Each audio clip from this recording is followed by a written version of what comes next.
Hey, what's up, guys? I thought I'd make a quick video just talking about practicing tools or things to have as part of your practicing that can be very helpful aids to maximize your practicing sessions. And the first up that I want to stress is a metronome.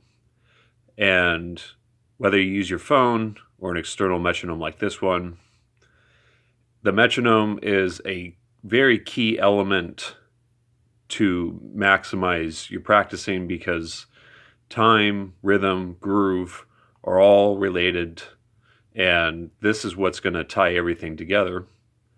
And it's what's really at the center of everything you play, unless you're intentionally playing out of time. So, if you are practicing with straight grooves, you want to just practice it with the metronome on all four beats. So 1, 2, 3, 4. And then if you're practicing swing, then what you want to do is put the metronome on 2 and 4.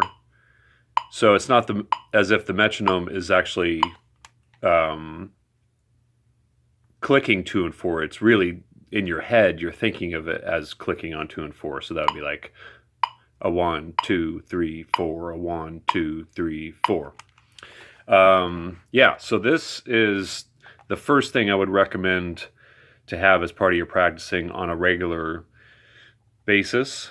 And the next thing that is, I think, as critical, maybe even more so, is something to record yourself onto. And I know a lot of people now use their computers or use their phone. I sometimes use my phone, but more often I use this over here, which is this old Sony boombox that has an external mic on it.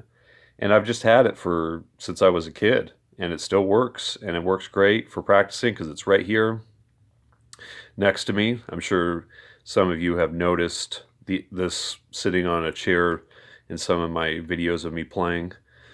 But yeah, recording yourself, huge, critical part of getting better is recording yourself and analyzing what you've just played, things that you like, things that you don't like.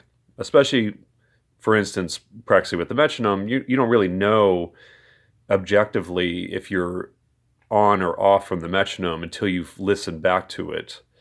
Because when you record yourself and then listen back, you're able to objectively listen to yourself playing. There's still going to be some subjectivity because it's you listening to yourself, but it's more objective, and you can get a perspective of your playing that is more like the perspective of how other people are going to hear you. And so you can really get inside of your playing and make adjustments based on what you've just heard. And I can't emphasize this one enough because it's really the way that you can improve.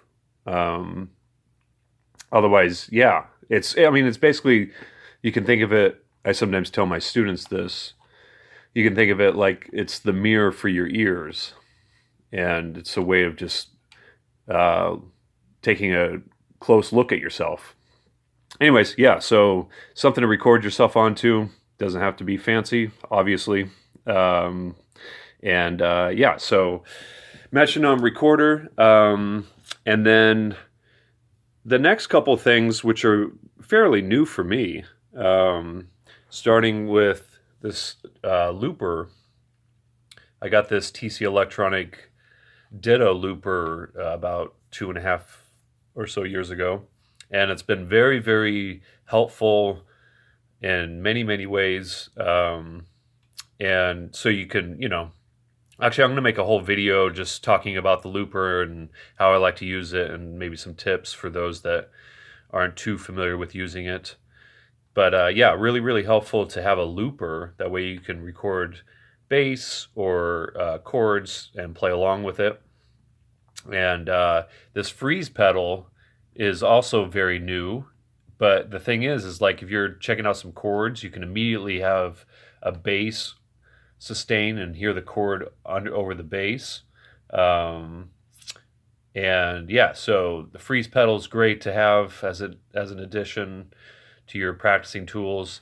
And then just as a bonus, I use this octave pedal, and that way you can get some bass notes happening if you're recording onto, say, the freeze pedal or the ditto or the looper. So yeah, guys, I just wanted to make a quick video talking about practicing tools that I recommend including. All right, guys, I'll talk to you in a video to come. Thanks.